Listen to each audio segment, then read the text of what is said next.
السلام علیکم، میرا نام ڈاکٹر خالد مبین ہے۔ آج سال اول کے طالب علموں کے لیے محاورہ اور روزمرہ کا بنیادی فرق پر مشتمل ایک چھوٹی سی ویڈیو لے کر حاضر ہوا ہوں۔ محاورہ اور روزمرہ کی تعریف پہلے سمجھ لیجئے۔ روزمرہ سے مراد وہ الفاظ ہیں جو ہم حقیقی معنوں میں روزانہ کی بنیاد پر استعمال کرتے ہیں، اور یہ کوئی ایک لفظ پر مشتمل ہو سکتا ہے، جبکہ محاورہ مجازی معنوں میں استعمال ہوتا ہے اور ایک سے زیادہ الفاظ پر مشتمل ہوتا ہے۔ مثلا اس میں جتنے بھی اسم ہوں اس کے بعد فعل آنا ضروری ہے، یا ایک اسم ہو دوسرا فعل ہونا ضروری ہے۔ جیسے غم اسم ہے اور فعل جو ہے وہ کھانا ہے، غم کھانا محاورہ ہو گیا۔ اب محاورہ اور روزمرہ میں فرق سمجھ لیجئے۔ پہلا فرق تو معنی میں ہے۔ محاورہ مجازی یا غیر حقیقی معنوں میں استعمال ہوتا ہے، مثلا وہ ہر ایک کسی کے ناک میں دم کرتا رہتا ہے۔ نمبر 2، روزمرہ حقیقی معنوں میں ہوتا ہے۔ مثال، میں کتابیں پڑھتا ہوں، یہاں کتابیں اسم ہے اور پڑھنا فعل ہے، لیکن یہ کوئی ہر لفظ ان میں سے ایک روزمرہ ہے۔ دوسرا فرق قواعد۔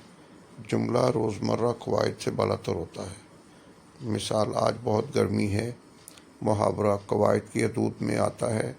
مثال، میں گھر جا رہا ہوں۔ تیسرا فرق تبدیلی۔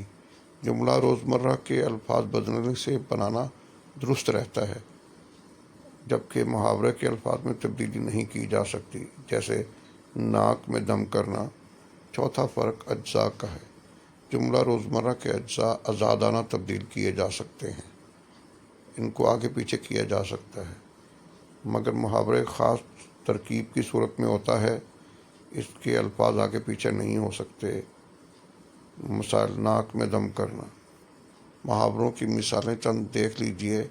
یہاں ناک میں دم کرنا، بہت پریشان کرنا، دل پر پتھر رکھنا، دل کو سخت کرنا، آگے کا راستہ لینا یا آگے کا راستہ دکھانا، جبکہ آنکھیں دکھانا۔ اور روزمرہ کے جملے دیکھ لیجئے۔ میں گھر جا رہا ہوں، آج موسم بہت خوشگوار ہے، میں کتابیں پڑھتا ہوں، وہ بازار سے پھل لایا ہے۔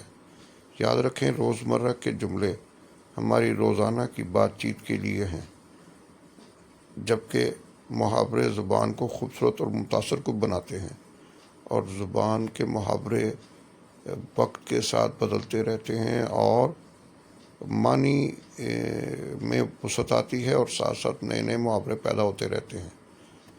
اور محاوروں کے سلسلے میں زبان کی خوبصورتی محاورے کے درست استعمال پر منحصر ہے۔ اگر یہ چھوٹی سی ویڈیو آپ کو پسند آئی ہے تو میرا چینل لائک اور سبسکرائب کیجیے۔ بہت شکریہ۔ اللہ آپ کا حامی و ناصر۔